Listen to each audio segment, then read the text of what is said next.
இப்போ சிக்கன் வந்து க்ளீன் பண்ணி ரெடியாக வச்சுட்டேங்க. கடாய் சிக்கன் பண்ண ஆரம்பிச்சிடலாம். கடாயில் கொஞ்சமாக எண்ணெய் ஊற்றிக்கிட்டேன்.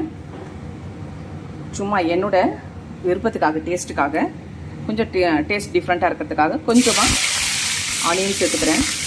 இதெல்லாம் வதங்கணும்னு அவசியம் இல்லைங்க. இதில் சிக்கன் அப்படியே போட்டுக்கிறேன்.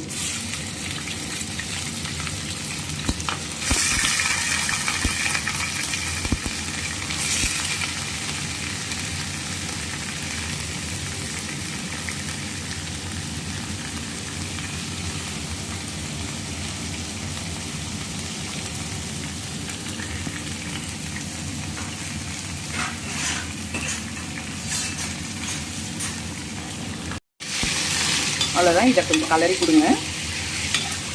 இதில் தண்ணி கூட ஊற்ற தேவையில்லை, இதுலேயே தண்ணி வரும்.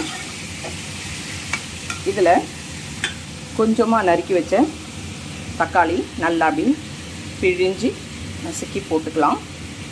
டேஸ்ட்டுக்காக நிறைய இல்லை, ஒரு 2 தக்காளி டேஸ்ட்டுக்காக. என் கை இடுக்கில் வர கொஞ்சம் வெங்காயம் போட்டிருக்கேன், இப்போ தக்காளி போட்டிருக்கேன். அப்படியே கலரி கொடுத்துக்கலாம்.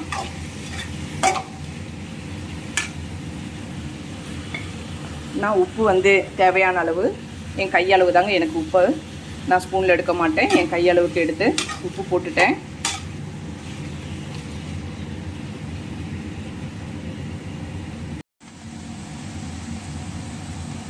இப்போது மிளகாத்தூள் போட்டுக்கிட்டேங்க.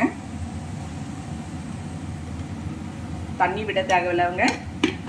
ஆரம்பத்தில் சொன்ன மாதிரி தான், தண்ணியை விட வேண்டாம். நல்லா கலரி கொடுத்துக்கோங்க.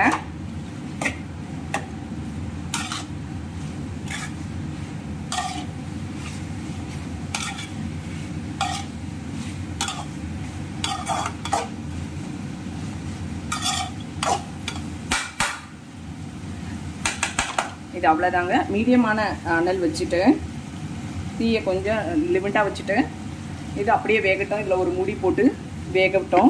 இடையில கலரி கொடுத்துக்கலாம். இது கலரி கொடுத்து மூடி வச்சிடலாங்க. இது கொஞ்சம் நேரம் வேகட்டும்.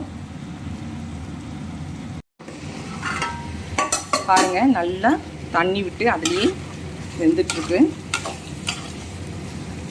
அப்படியே நல்லா வேகட்டும். ஒரு ட்ரை ரோஸ்ட் கொண்டு வரலாம்.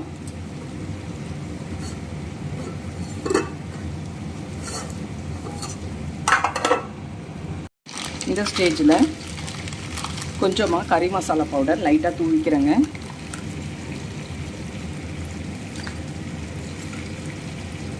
ஒரு ஸ்பூன் அளவுக்கு மட்டும் இஞ்சி பூண்டு பேஸ்ட் போட்டுக்கிறேன். ஆக்சுவலி இதுக்கு எதுவுமே போட தேவையில்லைங்க, பட் என் பசங்க ரொம்ப டேஸ்ட்டு தேவைப்படும் என் பிள்ளைங்களுக்கு.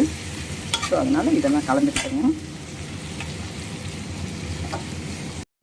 இப்போது ஃபைனல் டச்சாக பெப்பர் பவுடர் கலந்துக்கோங்க. கொஞ்சம் தூக்கலாக இருக்கட்டும் பெப்பர், அப்போ தான் ரொம்ப காட்டாக நல்லாயிருக்கும். கூடவே அகைன் நான் கொஞ்சம் கருவேப்பிலை சேர்த்துக்கிறேன். மனமும் ருசியும் ரொம்ப நல்லாயிருக்கும். இன்னும் கூட ரோஸ்ட் ஆகட்டோங்க. ரோஸ்ட் பண்ணிவிட்டு நான் காட்டுறேன். அவ்வளோதாங்க, ரெடி ஆகிடுச்சு கடாய் சிக்கன். சும்மா மணக்க டேஸ்டியான கடாய் சிக்கன் ரெடிங்க.